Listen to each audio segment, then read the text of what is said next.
Hello again, everyone, and 大家好，我是 Jerwin. Okay, so welcome again to English to Tagalog to Chinese Mandarin tutorial. So, are you ready?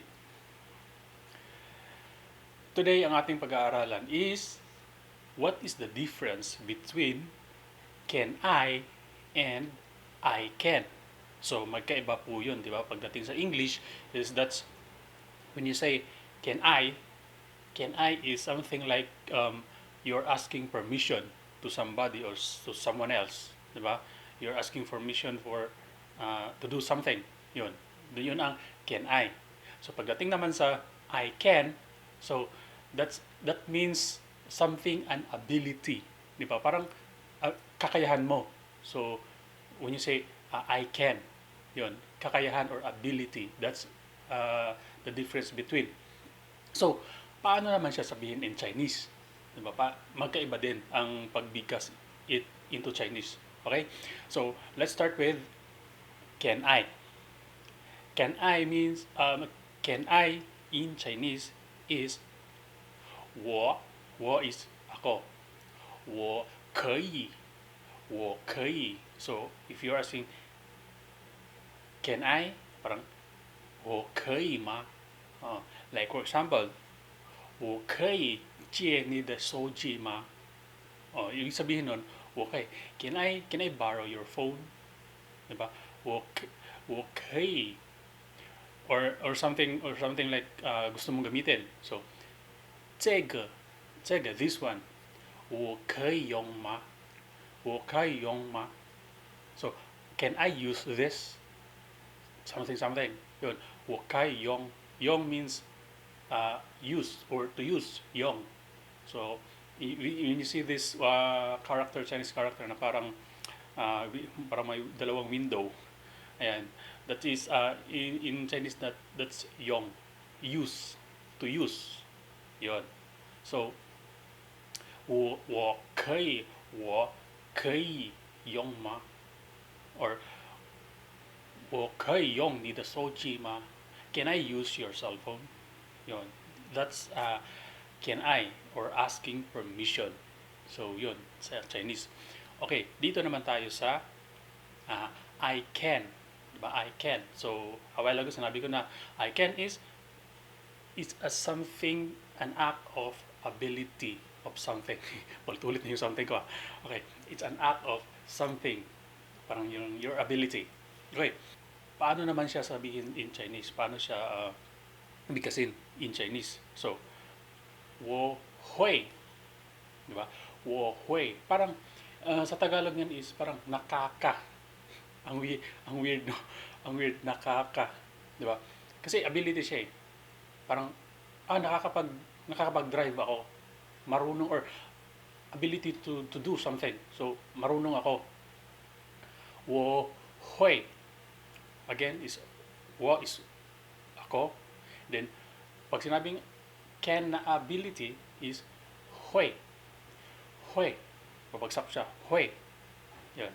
So, example. 我会开车. Teka lang, mali yung pagka-bigas ng drive. Okay. 我会开车. 开车. Yun. Ano ibig sabihin nun in Chinese? I can drive. I know how to drive. Or a car or anything na motor. So, 我会开车. Yun. Another example. Pag sinabing 会 is parang ang hangin dito.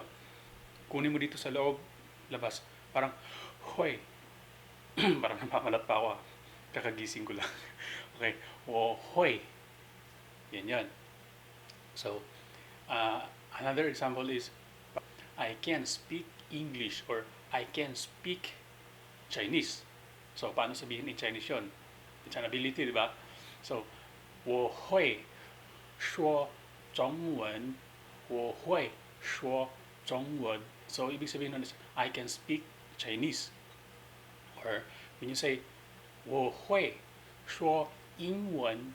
So, pag sinabing 我会说英文, ibig sabihin I can speak English. Diba? What if naman kung nagtatanong kayo kung, siyempre, minsan dito, hindi natin alam kung paano, may mga Taiwanese tayo na tinatanong natin kung marunong ba sila mag-English.